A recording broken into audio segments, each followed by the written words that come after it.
Good morning, everyone. I hope you all had a good Christmas. Good. My name's Gary, if you don't know me. It's lovely to have you with us today. Do you know, I just wanted to share some thoughts that were in my head. I'm not speaking about this, but some thoughts that were in my head over the Christmas period. You know, I find it absolutely staggering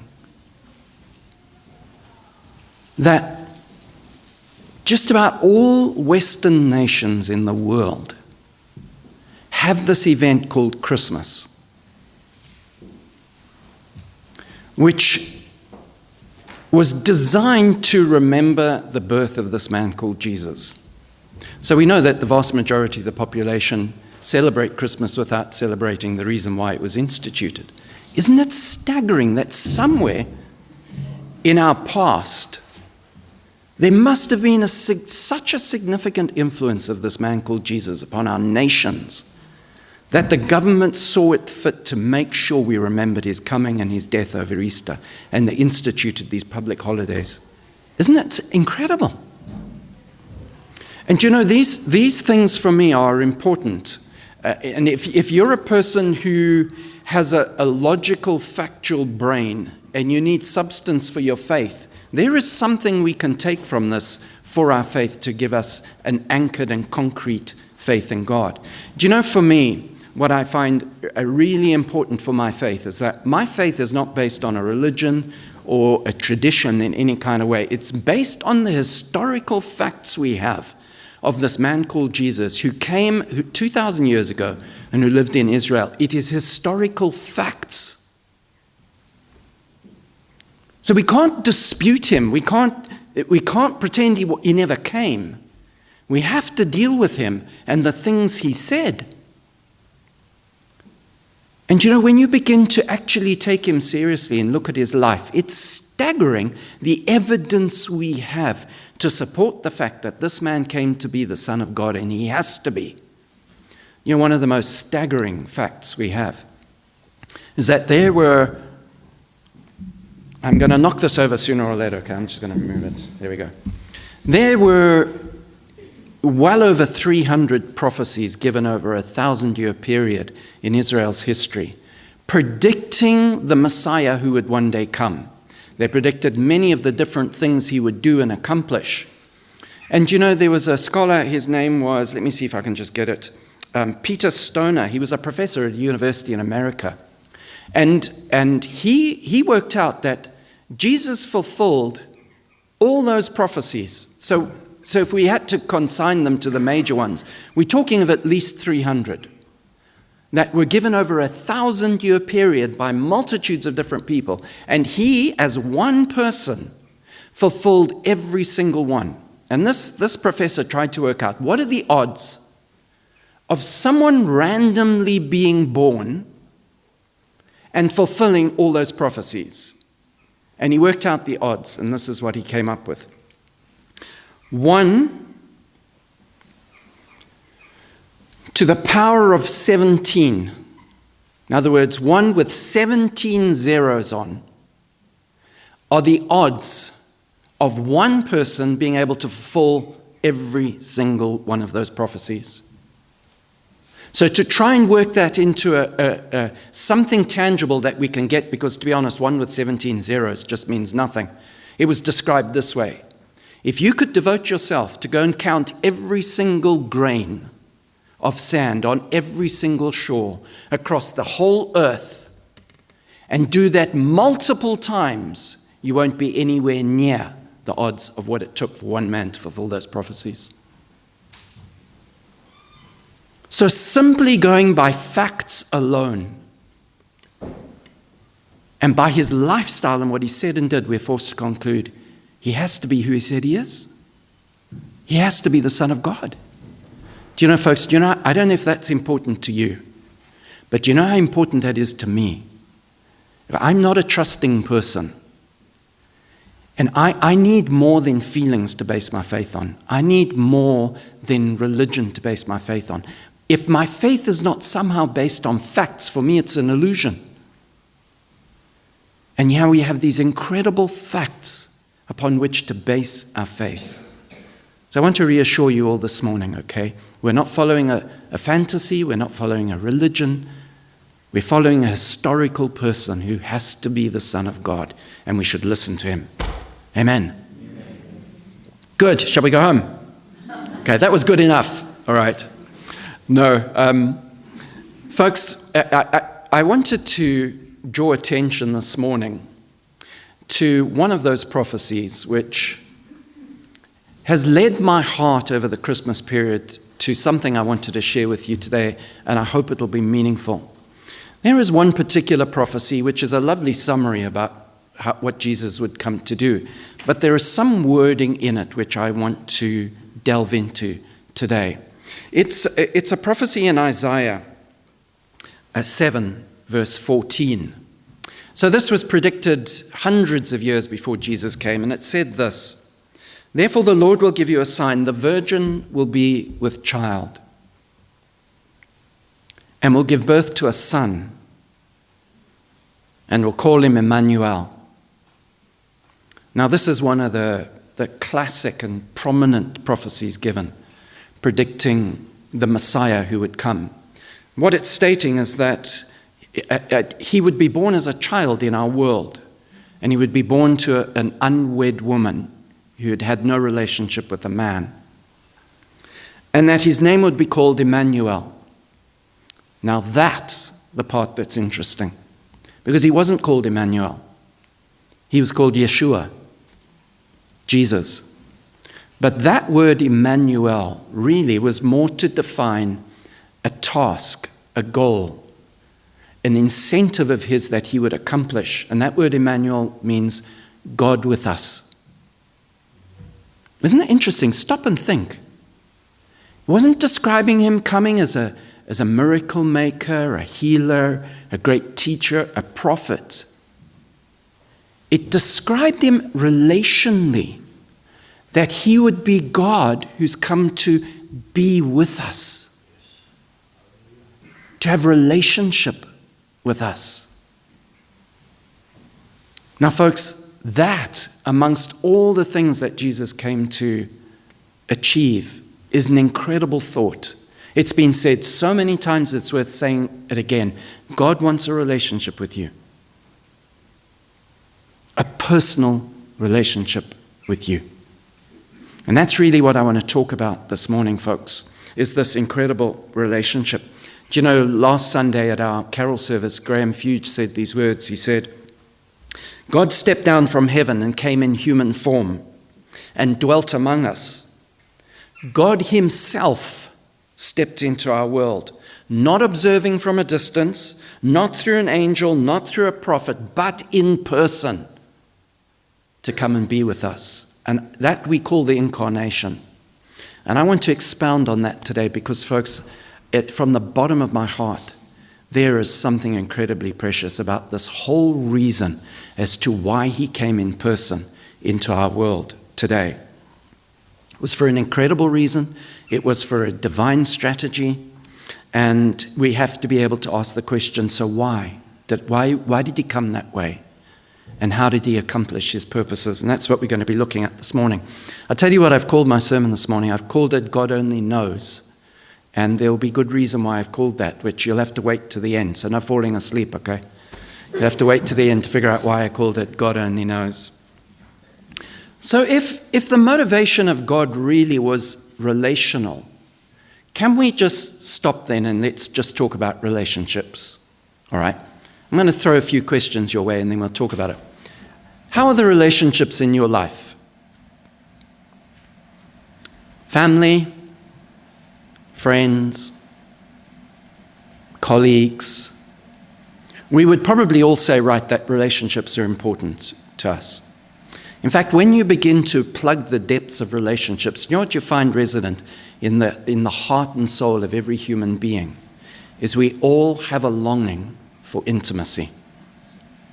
We all have a longing to be in a relationship with someone which is characterized by love, transparency, vulnerability, openness, where we can be free from guilt, free from shame, where we can be who we truly are and be loved That's what intimacy is. We want to be in a relationship somewhere in our lives with someone who will know us fully, that we don't have to pretend, and yet still love us. How many of you want that? It's what we want. To be fully known and fully loved. But realistically, do we find that? How close do we get to experiencing that in our lives? Just let's pick this apart a bit because I think it's important. What does it mean to be fully known? It means to be seen as you are, as you really are.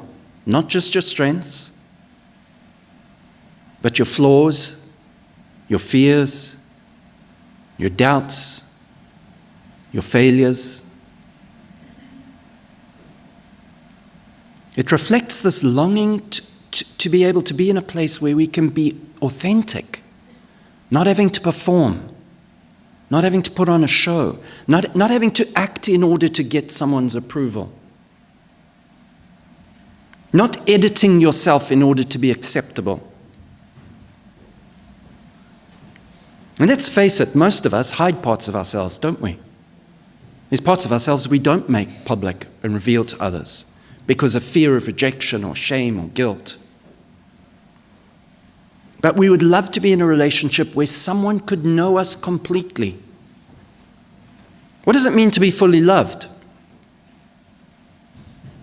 For me, it would be a love that understands us, knows why we behave the way we do, that values us without conditions, not based on success, not based on usefulness, but a love that remains even when you fail. In other words, fully known, but still fully loved.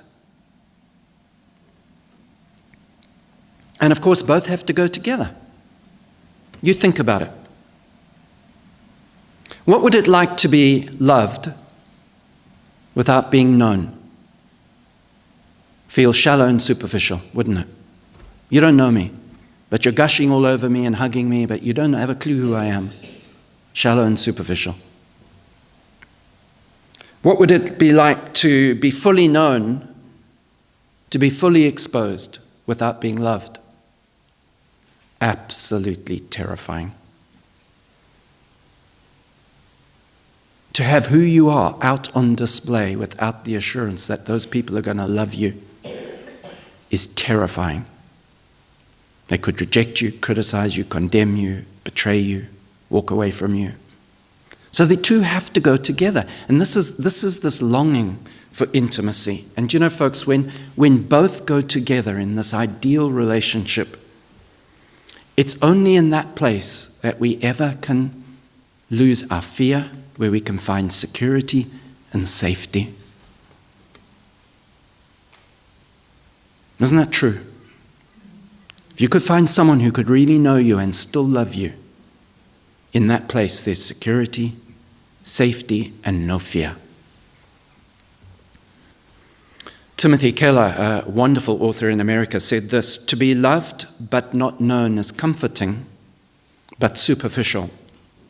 To be known and not loved is our greatest fear. But to be fully known and truly loved liberates us from pretense, humbles us out of our self-righteousness, and fortifies us for any difficulty love can throw at us." Isn't that good? Fortifies us against any difficulty that life can throw against us if we are loved. Sadly, it's rare for probably all of us here. And it's rare because we're all frail human beings and we fail. We don't fully know others, we don't fully love others, and the same is done to us.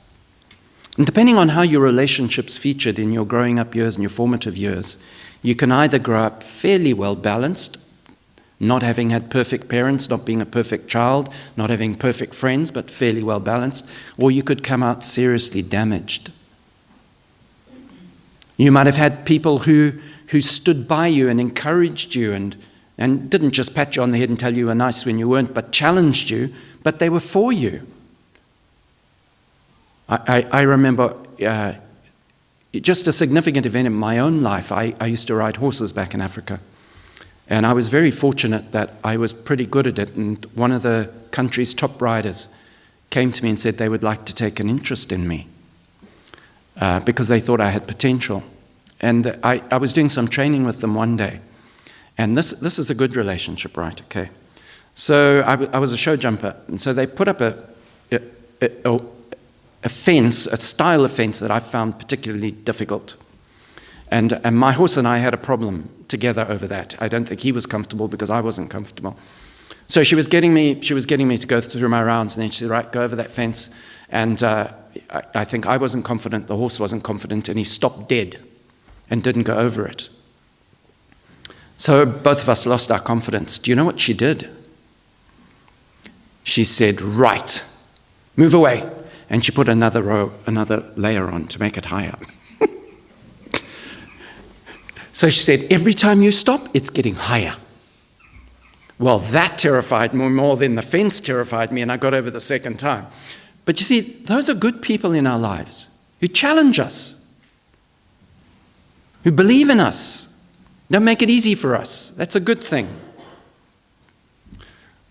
But when things don't go well relationally, we can vow never to trust anyone again. We can end up living our lives with walls, defenses, and you know what happens with that? We never really experience intimacy, and the longing of our heart is left empty. And folks, you've just got to look around the world today, the amount of relationships that are failing. And you realize how hurting society is because we long for intimacy, but we're not finding it. I believe when that prophecy said he would come to be with us, it was into that area of relationship and our longing for love and to be fully known that the Messiah would come to us personally. And that's what we're going to explore today. I'll tell you where I'm going to head. I'm going to head to a passage which defined the role that Jesus would come to fulfill. And it's absolutely beautiful. We're going to pick out some points from there about what he said he would do, and then we're going to pick up some more points as to how that applies to our lives. And I hope that you'll be able to take this for your own life personally. We're going to be looking at Hebrews chapter 5, verse 1 to 4. It was describing the role of the high priest in the religious system that God set up for the nation of Israel. Now, we don't follow that priestly thing anymore, but it was set up for a reason. It was set up to illustrate the role that the Messiah would one day come and fulfill. So the priest was a very particular role. You had government roles, and then you had the priests. And the priests were there as these mediators between God and man. They were there to represent God to the people and also to help the people in their connection with God. So they were this kind of mediator role. And this is describing what they were to do. And this is describing what Jesus came to do. And we're going to pick out the points. Let's just read it through together, okay? It says there, every high priest is selected from among men and is appointed to represent them in matters related to God, to offer gifts and sacrifices for sins. He's able to deal gently with those who are ignorant and are going astray, since he himself is subject to weakness. This is why he has to offer sacrifices for his own sins, as well as sins of the people. No one takes this honor upon himself, but he must be called by God, as Aaron was. Okay, I'm going to pick up 4 things, all right? Number 1, first thing it tells us is that every high priest must be selected from people. So if you want to represent people, you've got to first be a person yourself. How can you represent somebody if you're totally unable to identify with what they face in their lives? Is that not true? Do you know, folks, it's funny. Years ago back in Africa, I heard this story, and I've searched for it online, and I can't find who the author was who said it. But it struck me.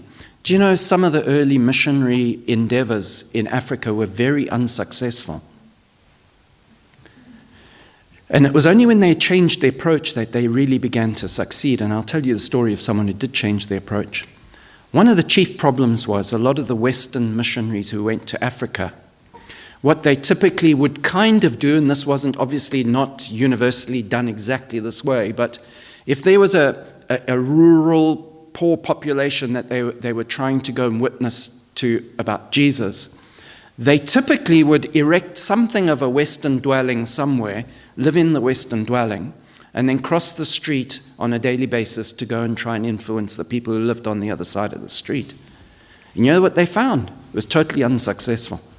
None of those communities really took on board what they said until they changed their strategy. You know what they began to do? They actually went and began to live with them. They adopted their lifestyle. They lived with them in their conditions. And only in that place where they went and shared their life, shared their sufferings and their struggles and their sorrows, only then did the people begin to listen. Mary Slessor was a woman who did that. She went to Nigeria in the late 19th century, and rather staying in European-styled missionary quarters, she moved right into the tribal areas. She chose to live in traditional African dwellings, dressed like local women, left behind her all her Western customs, and because of that choice, she earned the respect and the trust of the people. She was once described by a local church leader as being more African than the Africans. Through her life among them, she successfully challenged and abolished harmful cultural practices and brought spiritual transformation to the communities because she became one of them. The reason why God stepped into our world as a human being, was born as a child, went through childhood and adulthood in our world, was so that he could identify with you and I. When you think about it, it's absolutely mind-boggling that the God of the universe, who holds the whole universe in his hands, should come into our world as a person like us. Why? So that he could identify with you and I. How many of you have found that in some of your relationships, when you've met somebody who's had the same experience of you, that there's an immediate bond? Have you found that? An immediate bond. Why? Because you've been through the same thing. So he came for that reason. So it said that every high priest is selected from among men, ordinary people, so that they can relate to ordinary people and identify with them. Second thing. Verse 2, it says, he's able to deal gently with those who are ignorant and are going astray, since he himself is subject to weakness. Now, Jesus was not subject to sin and weakness like we were, but that requirement was they had to be able to deal with people who are failing and going astray gently because of their own personal weaknesses. Now, Jesus didn't have those. But what we do know is he shared in our sufferings and the troubles and the trials and the temptations we face, that he knows what it feels like to suffer. He knows what it feels like to face temptation, so that when we're in that situation, he can identify with us. Listen to these words. Another famous prophecy given in the Old Testament of what the Messiah would do. Isaiah 53, verse 2-4. It says, he grew up before him like a tender shoot and like a root out of dry ground. This is how he came. He had no beauty or majesty to attract us to him. Nothing in his appearance that we should desire him. He wasn't good looking. He wasn't outstanding to look at. He was despised, rejected by men, a man of sorrows, familiar with suffering. Like one from whom men hide their faces, he was despised. We didn't esteem him. Surely he took up our infirmities and carried our sorrows, yet we considered him stricken by God, smitten by him and afflicted. Do you know what he did? In order to be able to be somebody that could understand us, he came and embraced the struggles and the suffering and the problems that we all face in life. He faced them himself for that one purpose, that he could understand you and I when we face them. Is that not incredible? That a God would love us that much. That he'd so want a relationship with us that the only way he could do it was to come and face the same sufferings as you and I so that he can identify with you and I.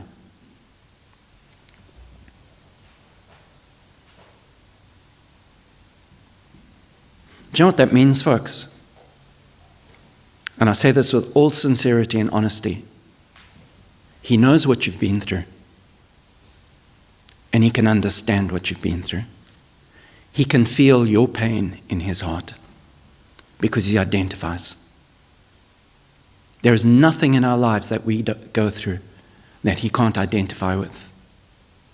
I mean, it's just the most beautiful story of love, honestly. Okay, let's move on.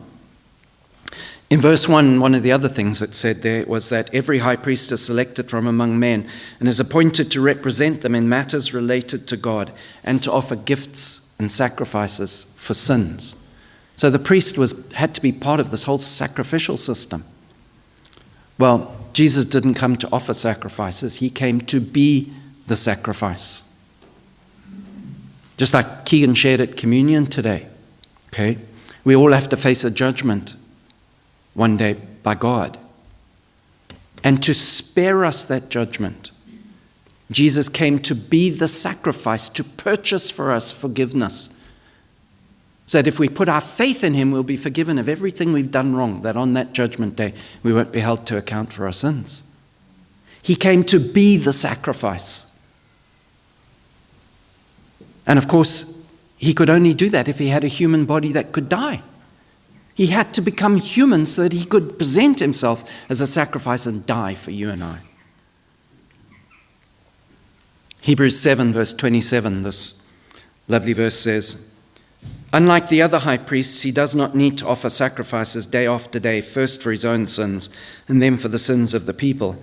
He sacrificed their sins once for all when he offered himself as the sacrifice."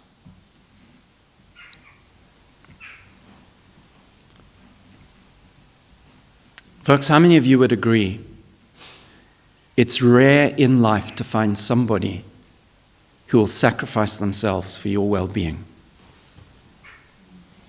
Rare, right?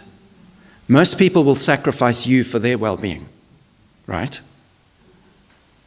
Here was somebody who sacrificed everything they had, their entire life, for our well-being. That's how we know what true love is. True love is always sacrificial. And the last thing in verse 4, which I'm not going to major on, it just says there, no one takes this honor upon himself. He's called by God. And of course, Jesus was called by God and appointed to be the Messiah. So folks, what I want to do is I just want to take that now and apply it. 4 points that we can apply to our own lives on what Jesus came to do in this desire to relate to us and have relationship with us. Okay. The first point to make is that he compassionately understands you and I. Look at this stunning verse in the Bible. Once again, in Hebrews chapter 4, 15 to 16. This was the advice offered to people. Because of what he accomplished, this was the advice. We do not have a high priest who is unable to sympathize with our weaknesses. Did you see that wording? We don't have somebody who is unable to sympathize with our weaknesses. But we have one who's been tempted in every way, just as we are, yet was without sin. The only difference is he didn't sin, we do. But he was tempted and faced everything that you and I face in life. Verse 16, let us then approach the throne of grace with confidence, so that we may receive mercy and find grace to help us in our time of need. Do you know, folks, do you know what is so beautiful about this and about the relationship that he offers us? You know what he says? When you're struggling, when you're in a bad place, when you're doing the wrong things, don't run from him. Run to him confidently because he compassionately understands you. There's no part of your story and my story that he doesn't understand and doesn't get. He knows all our secret pain. He knows what's behind the shut doors that you've never let anyone else see. He sees that part. And we're given this assurance He's trustworthy. He will always respond gently and compassionately if we go to Him. Never with rejection, never with criticism, never with condemnation. He embraces us to help us. And so, folks, here we have a relationship. One relationship where we are urged, you don't have to hide your weaknesses, you don't have to hide your sins, you don't have to hide your struggles and your pain. Here is one person you can go to with complete transparency and openness, because He understands you and He understands what you've been through. So many people struggle with thoughts like, I can't come to God until I clean up my act. I'm too bad to ever be accepted and forgiven by God. I should be. We constantly make excuses as to why we can't come to Him. Not at all should it be that way. He will always respond to you with gentleness if you come to Him. Always. Second point we need to make and be aware of here is that He loves us fully and unconditionally. This verse is staggering. Romans chapter 5, verse 8, it says this, "But God demonstrates His love for us in this, while we were still sinners, Christ died for us." While we were still sinners, while we were disinterested in Him, while we were failing and doing all the wrong things and living absolutely miserable lives, it was at that point that He died for us. While we were doing those things, not when we were good. He didn't wait for us to become good or worthy. So clearly His love is not based on our behavior. It's not dependent on improvement or effort. We don't have to earn His love. He loves us as we are, even when we're a mess, not as we should be. Of course, He doesn't leave us as a mess. He comes to sort us out.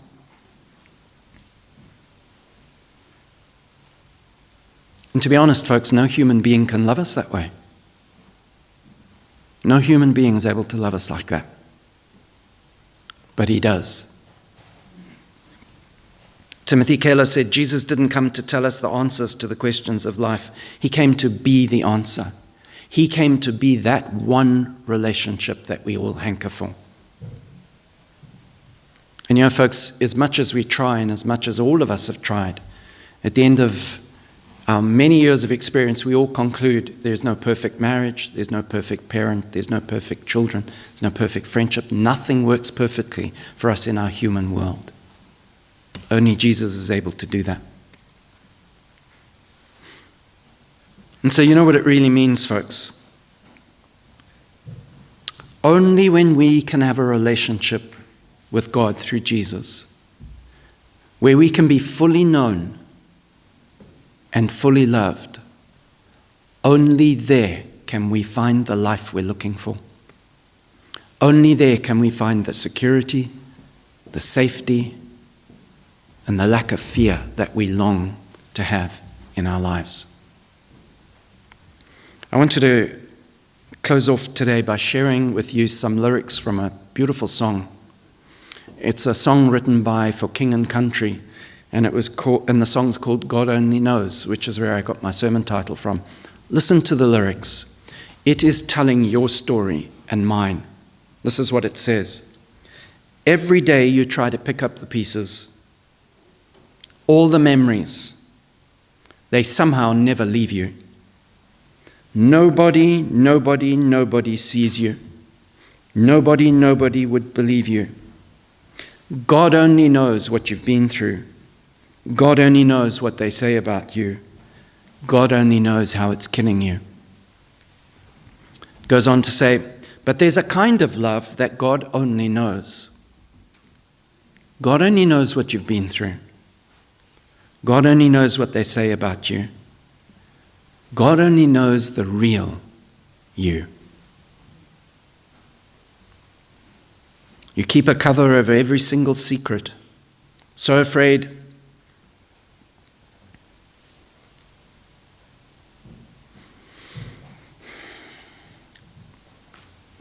So afraid if someone saw them, they would leave. But somebody sees you. Somebody will never leave you. God only knows what you've been through. Because there's a kind of love that God only knows. There's a kind of love for the lonely, for the ashamed, the misunderstood, and the ones to blame. What if we could start over? What if we could start over?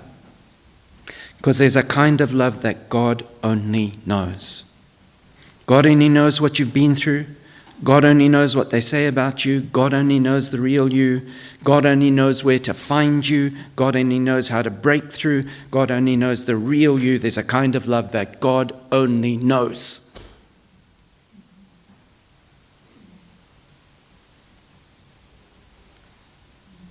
And so, folks, do you know what?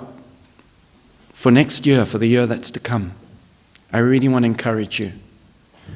Top priority should be to seek a personal relationship with God and to develop that in the year ahead.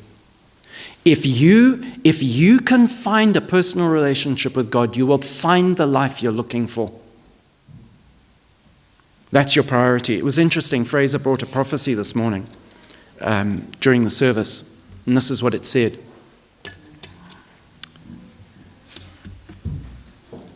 You know what your enemy seeks, talking about the devil. He seeks to rob you. He has stolen from you. The one thing he steals is my praise from your lips, for me to be held up high in your life. The thing he wants to crush and destroy and remove from us is any kind of faith and relationship with God. Do not let him rob you. Do not let my praise be lost from your lips. You are made to worship, to glorify God for his kindness and goodness and love. All these things the enemy hates and wants to rob you of. Yield every morning and night to praise. Do not be robbed again. In other words, daily we have to prioritize our relationship with him. Can I ask you a few questions this morning? Have you ever put your faith in him?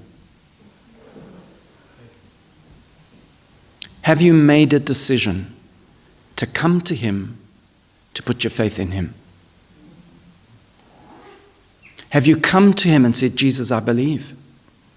I want to put my faith in you and I want a relationship with you. It's a starting point for all of us. We've all done that. There all came a day where we made that decision to put our faith in action and to believe. If you've not done that, will you do it today? Don't waste another day, don't waste another week, another month, don't waste another year. Put your faith in him today. Please, if you're prepared to do that, come and speak to me after the service. I'd like to pray with you. I'll be here at the front. Or you're looking for love in all the wrong places. Nothing will satisfy you and fulfill you as much as God's love. That's the place to go to look for it. And we have this assurance. Have a look at this last verse I want to share with you today. Jeremiah 29 verse 13 says this. God spoke this word through a prophet saying, you will seek me and find me when you seek me with all your heart. So there is a journey we have to go on in order to find him, to feel him, and to have a personal relationship with him, which means more than anything else in the world. And that journey has to be one where we seek him. Kind of things you can do, right? Go to a church on a Sunday. Every church is full of human beings, failing human beings. We're not perfect, none of us is. But it's a place where we can come together and support one another in our faith and to talk about things that can help us in our faith. Get involved with a church. Pick up your Bible and start reading it. Go to the Gospels, Matthew, Mark, Luke, and John. Start there. We have some on the back table, a whole pile of them there, of Luke's Gospel. Grab, if you've got any friends who want, just grab. You can start there. And try and spend some time daily just talking to him openly and honestly about your life. But let's try and prioritize this for the new year. Personal relationship, right? And if you've never ever done if you've never been on a course which is like an introduction to what Christianity is all about, we'd love to do it with you. We have an introductory course on what the Christian faith is all about, which we like to do with all newcomers to the church. If you'd be up for doing that, if you would like to do that, speak to myself or Hazel, and we'll get your name down and we can include you in the next one.